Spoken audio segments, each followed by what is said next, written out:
Welcome back to Noir Alley. I am your host, Eddie Muller. Today I bring you the first of several international films on the noir docket for 2022. It's Quai des Orfèvres, a French film from 1947, which was popular in its day, but over time almost slipped into oblivion, at least outside France. The title refers to the location of police headquarters in Paris, in the heart of the city. If we want to split hairs, the film is a bit more of a police procedural than a straight noir.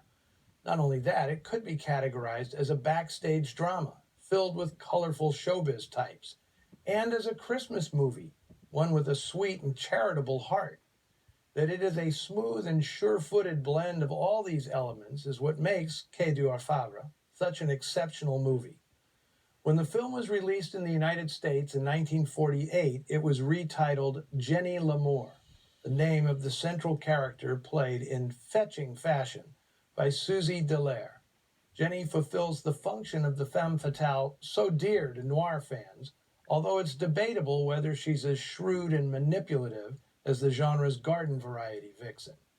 Jenny is an ambitious and coquettish musical performer, married to her composer-accompanist Maurice, a droopy sad sack played by Bernard Blier.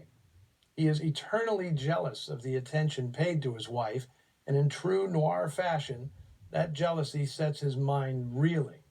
When Jenny accepts a date with a lecherous old geezer who promises to advance her career, Maurice expects the worst. And of course, something dreadful does happen. We're just not sure why or how. Enter Inspector Antoine, played by legendary French actor Louis Jouvet.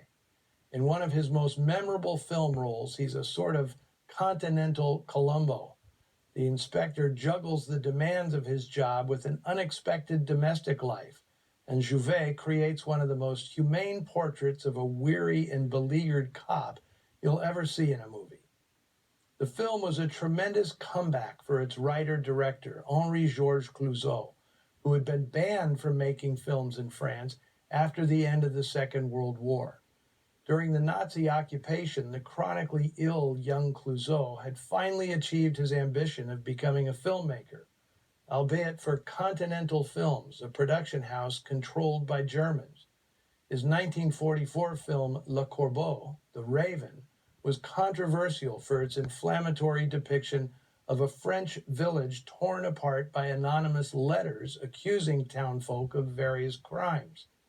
Clouzot was vilified by his own countrymen for collaborating with the Nazis and by the Nazis for making an anti-fascist movie.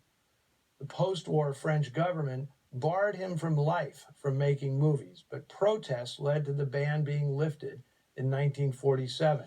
Quai des Orfèvres was his comeback film, and it was intentionally far from controversial.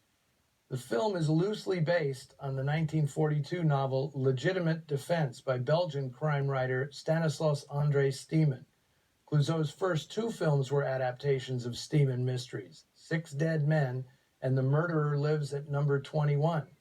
But when Continental Films bought the rights to Steeman's Quai des Orfèvres, the novel was out of print, and Clouzot and co-writer Jean Ferry adapted it mostly from memory, resulting in many changes from the original, including the identity of the culprit.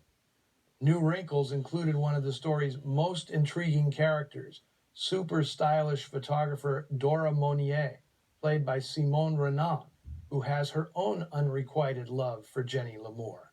Dora's sexual orientation could only be coyly suggested in a Hollywood film of the same era. Here, it's treated as a matter of fact.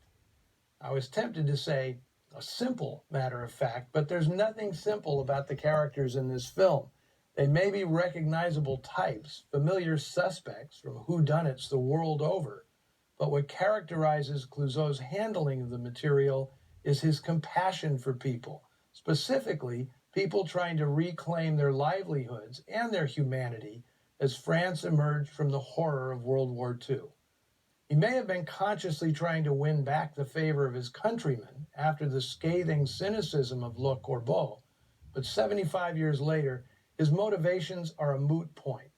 This is a mystery thriller that stands with the best ever made. but it's almost singular in its warm-hearted attitude towards its characters' shared humanity.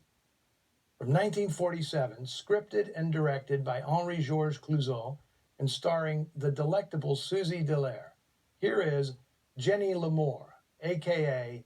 Quai des Orfèvres.